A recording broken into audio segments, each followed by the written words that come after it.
Hello YouTube. Tonight we're going to be talking about range of motion in a type of video I haven't been making in a while, where we're just going to discuss training for a bit. Because I think that this is a topic that is widely discussed, I think you would agree, but also widely misunderstood. So I want to help correct the record and help you guys make the best gains possible in the gym. So to start with, I think that when it comes to the gym, the way I approach it personally is I think of it as a battle, meaning that if I want to go to the gym to make gains, I need to have a plan. If I don't have a plan, I will most likely lose the battle, aka make no gains. And when you're going to fight a battle, there are two things that matter most: technique and strategy. If you have the two in control, you're good. If you don't, you're going to be in trouble. When it comes to strategy in the gym, to me, it can be summed up as your training program. So your training program is your strategy. And what this entails is that the program in itself is made up of things like volume, intensity, and frequency, which I've said a million times on this channel, is the most important thing for natural lifters. Volume, intensity, frequency, the three, all right? The three are just as important. If you do not pay attention to this, you will be lost and you will also lose the battle. But that is only theory. If you stop there, you're mostly going to be a Poindexter and you're never going to actually get the gains that you want, because after theory comes practice. If you want the theory to work, you have to put it into practice. And this is when the technique comes into play. So you have the strategic approach to lifting, and then the actual technical approach to lifting, which is the practical portion of it, where you actually put in the work. Once again, to look at the battle analogy, it's the exact same thing on the battlefield. A strategy for an army is the way they're going to position themselves, what part of the battlefield is going to engage, when that part is going to retreat, etc., etc. The technique, however, is the technical capability of the soldiers. How strong are they? How capable? How much willpower, etc. If you have excellent strategy but a bunch of weaklings, you're going to have a bad time. And if you have excellent soldiers but a shit strategy, you're also going to be in trouble. So, since you are essentially a one-man army in the gym, you want the both of them to be under control. In this video, we're not going to be talking about the strategy, right? This is not about volume, intensity, and frequency. Instead, we're going to focus entirely on technique. And technique, to me, can be broken down into three main factors as well. Load, so the amount of weight on the bar. Range of motion, so the distance you will be traveling and distance the bar will be traveling with the load. And tempo. I said previously that frequency, volume, and intensity are just as important because they're really one and the same. It's sort of the same logic here, but for the sake of this video, I'm going to admit that I believe that out of these three, one is actually the least important, and that is tempo. Meaning that if you have everything under control and your tempo is a bit whack, it's fine. You'll still get good gains, much more than if you have no control over the range of motion or the load. I think that this should be obvious. So this is the reason why today we're going to talk about range of motion and load under the guise of technique. But you'll see that tempo is going to make a surprise apparition at the end of the video because everything is connected always. So let's start talking about these two factors that I think are so important. When it comes to load, I think that you would agree with me right now that we sort of have a good understanding of what works and what doesn't. Most of us understand you're supposed to load the barbell with enough weight so that it's challenging within a certain rep range. You still have some people who think that it's just the sensation that matters and you can just go for the pump. I think that these people are a dying breed, because if you're a natty and you train like this, you will see no results. And the best filter that exists in reality in the gym and in the world of fitness is things that get no results. If your method keeps people small, unless they are really stupid or stubborn, they're going to give up on that method entirely. So you will rarely hear, for example, that there is only one acceptable rep range for hypertrophy, right? Most people give a range. They say from this to this. No one would say, oh, 8 reps or you won't get any gains, because most people would point out and say, well, that's stupid.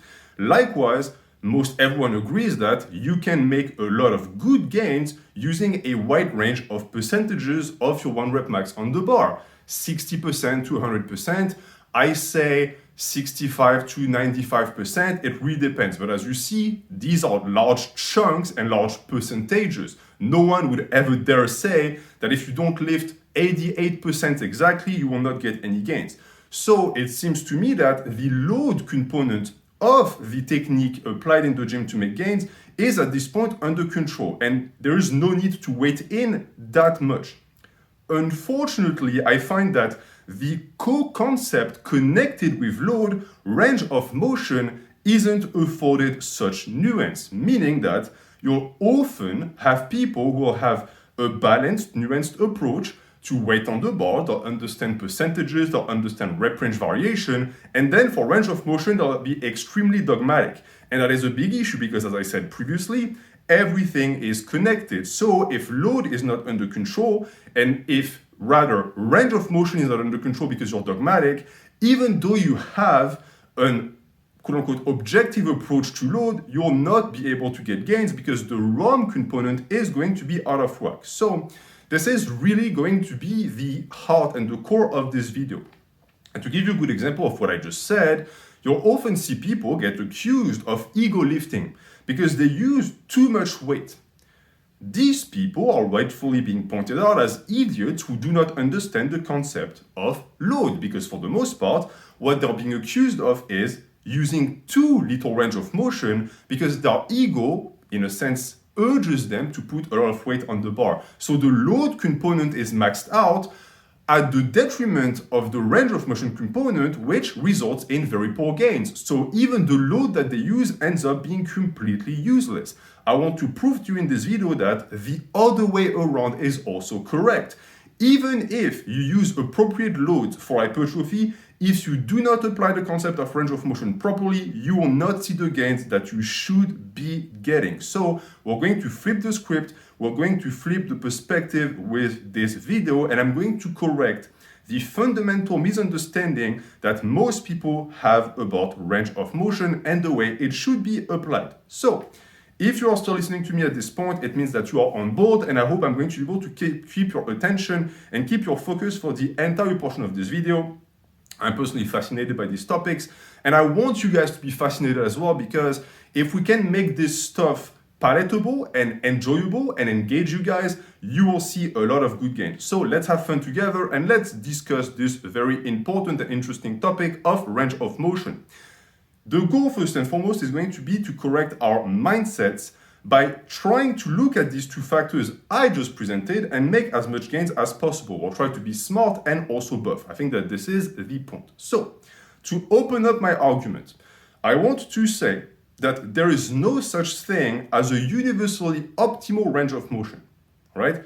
Right now, I know I'm already losing some of you guys because it is widely accepted that for certain movements like the squat, ass to grass is better. For the curl, having the arm extend fully is better. For the bench press, touching your chest and locking out is better.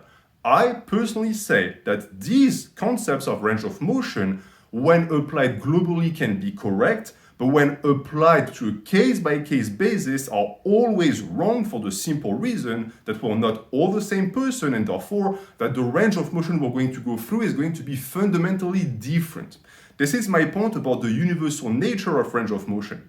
Then, after that, we're going to focus on the optimal nature of range of motion, because I would argue that even within an individual case-by-case basis, the all-the-way range of motion, the full range of motion, cannot always be the best way to go about it, because it would mean that there is a one-way application to every range of motion, which I will prove to you at some point is also untrue. If this sounds complicated, do not worry, this is a very simple and easy topic to understand. If I can understand it, you can understand it as well. So, let's start with my bold claim that there is no such thing as a universally optimal range of motion. My point is that since we all have different levels, and therefore also different travel distances based on these levels, there can be no universal range of motion based on this factor alone. Now, this is also a derivative of the definition of range of motion. What is range of motion exactly? To me, and you can correct me if I'm wrong, range of motion is the distance the lever travels whilst fighting against the weight, forcing the muscle that is connected with the lever to stretch or contract, which leads to hypertrophy. I think this is widely accepted. I don't think that I'm being too controversial here at this point. which should mean, based on this definition, that if we look at the travel distance and we correlate this with stimulus that then leads to muscle hypertrophy, you should, and I should conclude as well, that this means that more range of motion is always going to be better for growth. But the issue is that this is not taking into account the secondary factor that makes or breaks range of motion, and that is the load. I want to put the load at the center of the discussion because too many times people discuss range of motion as a standalone concept, and this simply cannot be. It would be the same as someone discussing intensity and never volume in the same speech. Your intensity is connected to your volume. You cannot separate the two. Meaning that you can have the best range of motion in the world. If the weight that you're using isn't significant enough to cause stress to the muscle during the travel distance, then I think you would agree with me that nothing will happen. I don't care how much distance you travel. If the weight that you picked does not challenge the muscle whilst the travel distance is actually underway, nothing is going to happen. Meaning that sometimes it could be interesting to reduce your range of motion slightly, because this also logically means that you're going to be able to lift significantly more. At this point, I know what you're thinking. You're thinking, okay, are you going to tell us that it's best to load a shit ton of weight on the bar and do tiny ranges of motion? Really? Is this a video, a callback to 2010? Are we all going to do partial squats? Absolutely not. If anything, I have tried to prove to you that just looking at the theoretical approach to range of motion can lead to skewed conclusions that end up being erroneous, because you would end up doing what many people have done in the past. You would trade off a large portion of the range of motion and you're going to add weight thinking that you're better off for the trade. But the issue is that, and anyone who has tried this knows this, that if you end up being able to put on a lot more weight on the bar, you most likely removed a ton of range of motion as well. And as a rule of thumb, it also most likely means that you remove the part of the lift that puts the muscle under the most stress. At which point, I think it's perfectly fine to say that the person who does this is ego lifting. You know, there's this myth going around on YouTube Fitness that if you can hit, like a close to parallel 300-pound squat, you would never be able to use the same weight for a below parallel squat. And that is true. But as long as you're reasonable with your parallel stance, you should still be able to handle a large amount of that percentage when you go deeper. However, if you end up finding out that the difference between the loads you can use is greater than, like 20%, this most likely points out to the fact that yes, you indeed cut too much range of motion. So the load that you used, it circles back to what I said at the start, is useless because you did not actually respect the portion that is actually very important as well, which is the range of motion. So based on this, we reach the natural conclusion that in this case, it seems that it's best to let range of motion dictate the load that you put on the bar and not the other way around. You should decide, okay, I'm going to travel that much distance and then I'm going to decide the weight I use. Never saying, for example, I want to squat 300 pounds and based on this, I will actually allow my range of motion to be dictated by this load. So this points out to the team for range of motion, an hashtag I've been actually seen going around a lot on YouTube Fitness as of late for the past 2 years or so. The team for range of motion is actually correct. Range of motion is what matters, and we should look at range of motion first and foremost. Once again, you could tell me, okay, NH, thank you very much for wasting my time. You got me with a clickbait title. You said what everyone gets wrong about range of motion, and you just end up corroborating what everyone has always said, which is that range of motion matters more than load. Great. Well, that's not my point. All of this that I just did was to reconstruct and show to you the mindset that people who hyper-focus on range of motion have actually went through. They ended up reaching the conclusion I just did. And all in all, this is not a bad conclusion because it's actually based on logic. Always telling people to go for range of motion is based on logic. But we're humans.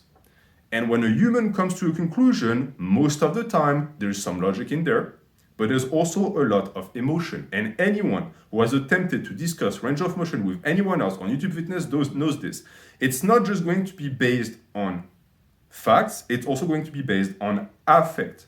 Example, how many times have you tried to discuss range of motion on the squat with someone just to be hit with, it doesn't count if you don't go for range of motion.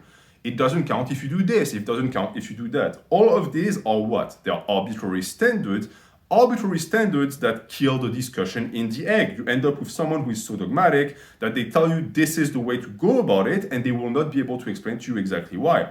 In this case, I believe that there is a problem because, again, we move away from logic and we enter the realm of emotions.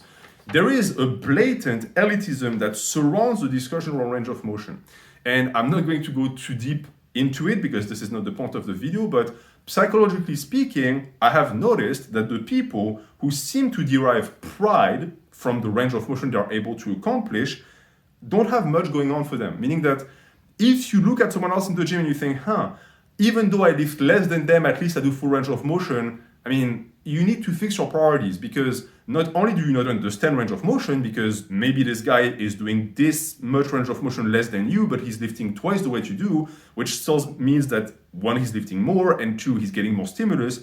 It also is going to be something that is going to be a hindrance for you down the line because you are going to end up falling for the opposite meme. And the opposite meme is always going for range of motion, even if this means sacrificing a large amount of load from it. If you're like this, I understand perfectly why. Once again, there is a ton of training bigotry that surrounds range of motion. People who will shun any level of disagreements and will always go for absolute stances, telling you, you always have to go for range of motion, and they will not be able to explain why. In this video, I'm going to prove to you in the second part that the theory is incomplete and that once again, we have to take into account both the load and the range of motion for the concept of range of motion to actually be valid. And now I'm going to introduce a third concept that is going to se greffer, is going to stick itself to the bottom of this iceberg I've already created with at the top the technique and the strategy, then the subplots of the technique, which as I said are load, range of motion, and tempo. And within range of motion itself, I would also like to talk about biomechanics because to me, if you do not have a solid understanding of biomechanics, your understanding of range of motion is also going to be wrong. So once again, let's take the stance of someone who says, all right, range of motion is always the priority and we should always go full room. If you don't, you're leaving gains on the table. Great. All right. Let's look at the Romanian deadlift. So if you've paid attention, you might have noticed that many lifters, serious lifters, cut the range of motion on Romanian deadlifts. They don't go all the way down. They do this because going all the way down recruits more glutes and more lower back. By cutting the range of motion, they're able to actually target their hamstrings more. Interestingly enough, I have never seen anyone point that out as being bad. I've never heard anyone say, hey, you have to go for range of motion or else it doesn't count. So this is accepted for that lift. That is great because I agree with the people that do this. But then if we look at a different lift entirely, you will see that the stance completely shifts. So let's look, for example, at something like the overhead press or the bench. Suddenly, if you do not go for range of motion on these lifts, you are going to be told that you are cheating to use more weight, even though it might not even be true. And two, it's the same exact thing as the Romanian deadlift. The portions that are being cut off for the overhead press or the bench, for the most part, for people who understand biomechanics, end up being the top portion. So the part that is also known as the lockout. It's removing the lockout because the muscles activated throughout the lockout are not that interesting for the people who do these lifts.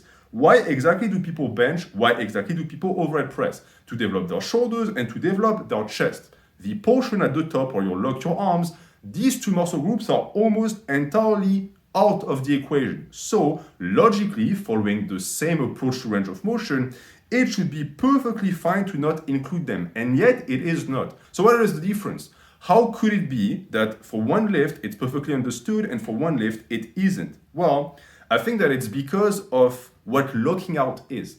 This is the part where we start speaking about emotions again.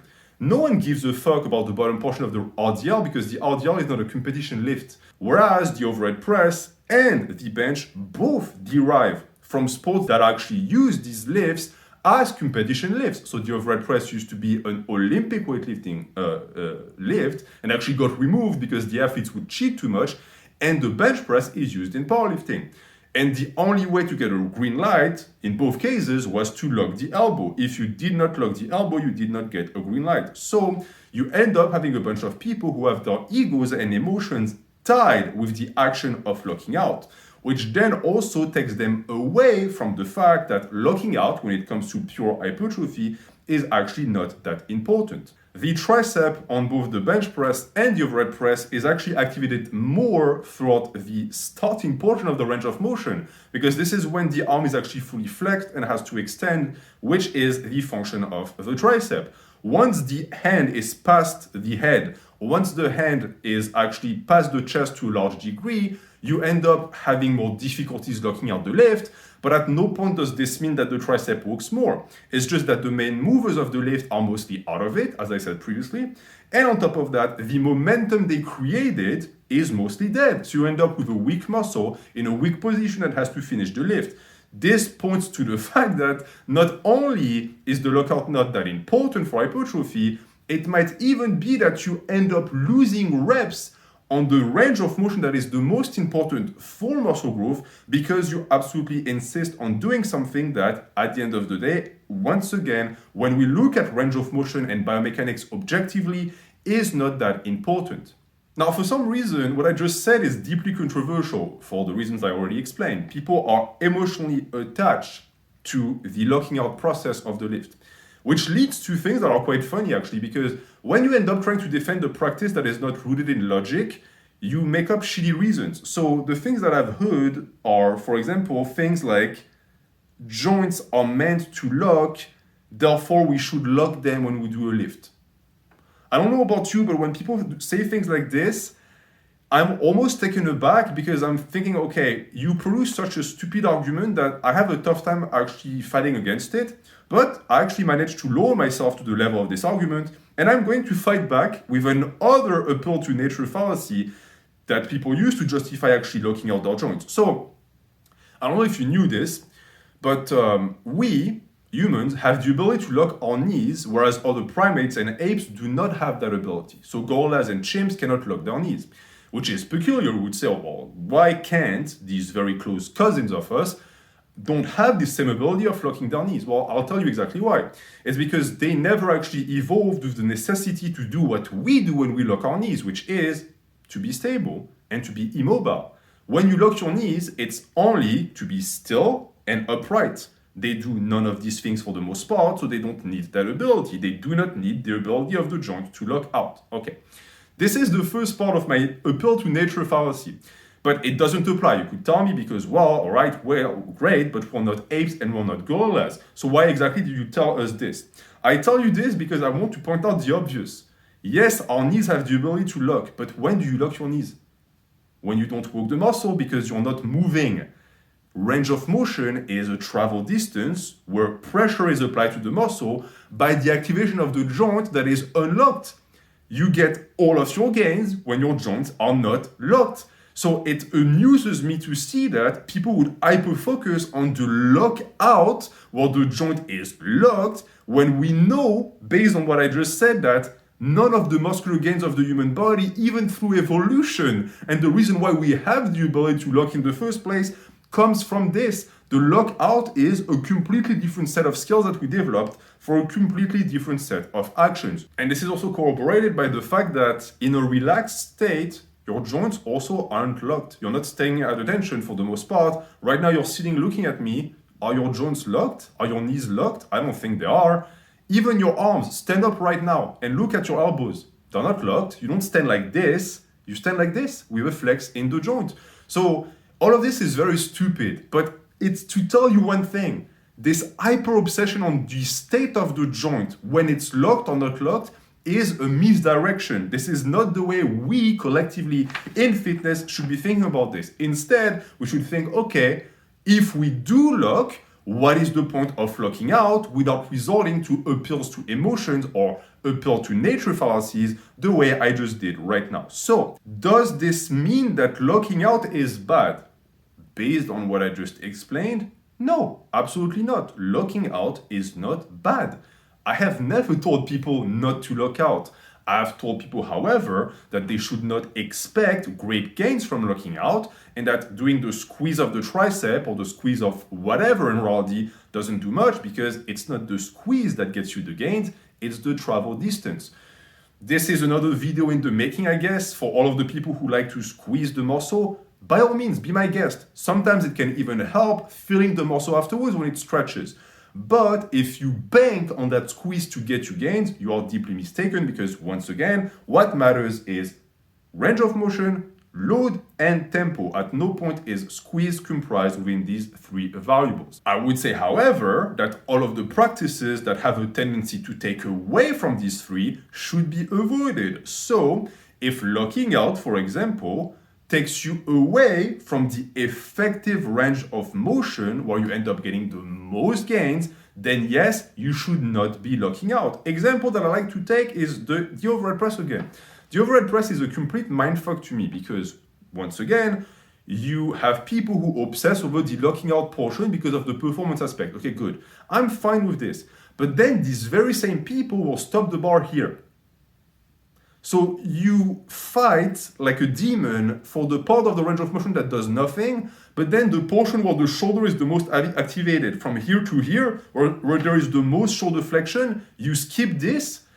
I don't think that these people have any leg to stand on when it comes to range of motion, but I know for a fact that if I'm speaking to some of them right now, I want them to reconsider, because their approach to range of motion clearly is not based on logic, it's based on emotions. They're blindly following things they've heard, and they don't actually sit down and think it through. They don't think about biomechanics.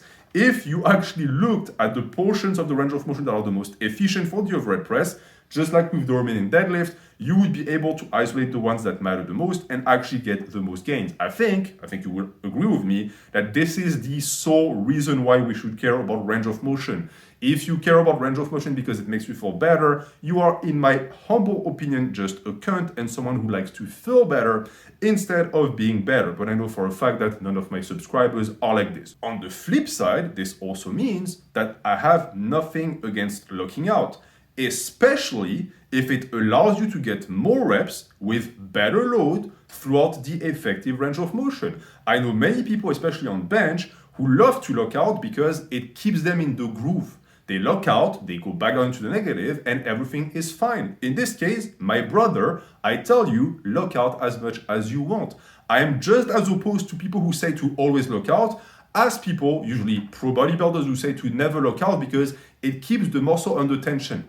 Again, looking at range of motion, they're wrong, because if you shut down this portion of the range of motion where you lock out, which leads to a lessened degree of travel distance because you lose on reps and load, then at the end of the day, it wasn't more tension on the muscle, it was less tension.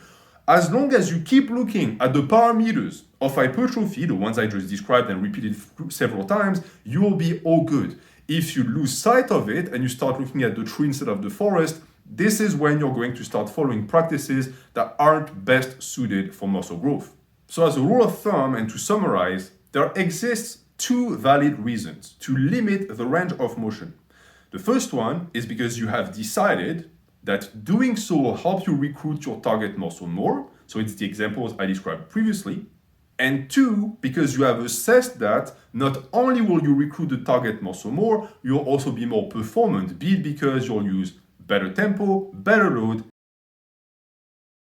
And this is when we segue the discussion into a very important portion of the range of motion theory that I vaguely mentioned a few minutes ago, and that is the effective range of motion. So the reason why I like to distinguish between range of motion and effective range of motion is because range of motion in itself, as I've proven previously, is an empty concept. It's a vacuum concept that really means nothing because it is divorced from load and biomechanics. If you talk about effective range of motion, however, you are putting back these two concepts into range of motion, and now it becomes actually solid and valid. So what is effective range of motion? Effective range of motion is the portion of the ROM in which the muscle is put under the most stress. Understand one thing. I don't care who you are. If you are lifting weights, this is what you're doing. you're not just doing full ROM, you're doing effective ROM times and times again. Most lifts that we do because collectively we've decided that they are the best suited for effective ROM. And the proof I have of this is very simple. When you deadlift with 45-pound plates. Do you know why? It's because it puts your body in a position where you don't have to round the back too much. You could, if you wanted, use 25s. You don't do that, even though it would give you better range of motion. Likewise on the bench, why don't you use a cambered bar? It would give you more range of motion. If more range of motion is always better, we should always strive for the way to always use the most range of motion. And yet we don't do that. Why? Again, because we all collectively and logically, and I would argue instinctively, strive for effective range of motion instead. So we tend to go towards exercises that have standardized range of motion because we collectively accept that these are the best. Are they the best? Some people in the comments could disagree and tell me no. I prefer the version with more range of motion. And to this, I say, you might be right. Because once again, if the parameters are taken into account and you still can load properly, you should be absolutely fine. But the reason why I wanted to tell you this was to once again reiterate the arbitrary nature of range of motion, which to me is ironical because if one was to do a quote-unquote partial, meaning someone who would actually look at range of motion for what it is, meaning that something that has to be effective for the muscle, many people would say, oh, that's bad now because you cut down the range of motion, which must mean that it's now not as effective. Whereas, if you understand biomechanics, you could also understand that maybe the guy shaved off the part of the range of motion that is not actually targeting the muscle that he wants to target, which in return would mean he would be able to use better load, but also do more reps on the portion of the range of motion that targets the muscle he wants to blow up. And this is when we connect once again to the concept of effective range of motion, because a good partial should be that. It should be an attempt at allowing you to get more reps with more weight for the target muscle. But I understand that for many people, it's not that simple. Fear not, I have a good example. Recently, I made a video about pullovers. And I had many people in the comments telling me that the pullover was a bad exercise because it lacked effective range of motion. And they are correct. See, this is the part where we're going to actually get a little bit cheeky here. They're right. If you look at the total range of motion of the pullover, most of it does nothing. When the bar or the dumbbell is above your chest, nothing happens. The joints are stacked. There's no tension on the muscle. When the weight is all the way back behind you, for the most part, you overextend the shoulders, the back is disengaged. So, in reality, the range of motion that is effective on the pullover is a small portion that is essentially an arc around your head. It's not that big. And yet, I preach the pullover a lot, and I say it's the best lift for lats, for serratus development, etc., etc. How could it be? Well, it is if and only if you accept the idea that cutting down the range of motion is a good idea to preserve the effective part. So now you have a lift that is mostly useless according to some people because the range of motion is only 30% effective. What if you trim around this 30%? Now you end up with something that is 70 to 80% effective by skipping portions of the range of motion. This example to tell you what? That any lift can be made appropriate and can be skewed to be as optimal as possible as long as you're not afraid of cutting down the range of motion. Not to use more weight, but to use weight that is going to be relevant because it's going to target the muscle that you want to grow. And once you master this application of range of motion and you understand effective range of motion, you are also going to master fatigue to stimulus ratio. I rarely see the two concepts being brought together, but once again, dangling underneath the concept of range of motion is not only biomechanics, it's also stimulus and fatigue.